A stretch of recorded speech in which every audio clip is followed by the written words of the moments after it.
Hi, good morning all. ఈరోజు కౌటిల్యుని అర్థశాస్త్రంలో ఉపోద్ఘాతము 31వ దాని గురించి తెలుసుకోబోతున్నాం.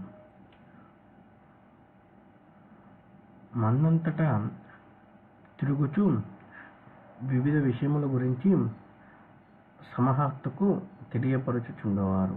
2-35-14 యుద్ధము, దుర్భిక్షము మొదలగు నృపద్రవముల మూలమున కోశమునకు నష్టము కలిగినప్పుడు సమహర్త స్వబుద్ధి ఉపయోగించి ఏదియో ఒక విషయముతో యాచనము చేసియు మోసనమునకు దిగియు బెదిరించు ప్రజల నుండి ధనమునకు రాబట్టువాడు. 5-2-30 కావున ప్రభు యొక్క ప్రయత్నములో సఫలమగుటకు సంహర్త కారణభూతుడగు ఉండెనని చెప్పవచ్చును.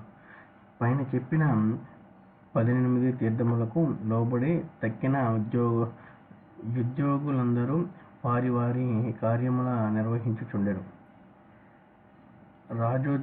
రాజోద్యోగుల నెప్పుడను నమ్మకూడదనే కౌటిల్యుని అభిప్రాయము.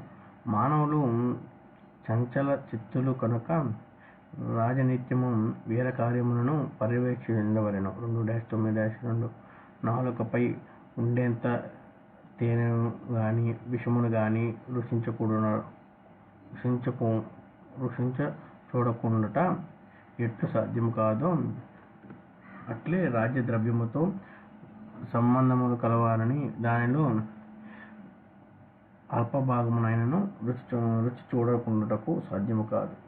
నీటిలో చరించు చేపలు ఎప్పుడు నీటిని త్రాగునో తెలుసుకొనుట సాధ్యము కానట్లు కార్యముల నిర్వహణకై నియోగింపబడిన అధికారులు ఎప్పుడు రాజద్రవ్యము సహకరించుదురో తెలుసుకొనుటకు సాధ్యము కాదు. ఆకాశమున ఎగురుచుండు పక్షుల గమనములనైనని తెలుసుకోవచ్చును గాని ప్రచ్ఛన్న భావముతో సంచరించు అధికారుల మార్గములను తెలుసుకొనుట సాధ్యము కాదు. 2-9-32-4 ఉన్నంత పదవి ఉండదు. సమహర్త కూడా అట్టేవాడు. సమహర్త ప్రప్రథమున తన లాభమును సమకూర్చుకుని తరువాత రాజునకు కావలసిన ఆదాయ పనులు చేయును లేదా వసూలు చేయుట మానము. 8-4 కౌటిల్యుడు ఈ వాక్యములను వ్రాసి 2000 సంవత్సరముల కంటే అధికారమునందు గాని వ్యవహారములను గాని కలవారందు ఆ వాక్యమును ప్రస్తుత కాలము కూడా వర్తించని అంగీకరించెదరు. అప్పటికి ఇప్పటికి మానవ స్వభావమందు విశేషమగు మార్పు కలిగినట్లు శోభదు. కౌటిల్యుడును అనుభవజ్ఞుడనుటకు ఇది యొక్క గొప్ప నిదర్శనము. ఉద్యోగులన్నిటి వారి చేత వారి న్యాయ ప్రవృత్తులకు నుండుటకు వలయ ఏర్పాట్లు చేయవలసినదిగా కౌటిల్యుడు సూచించెను.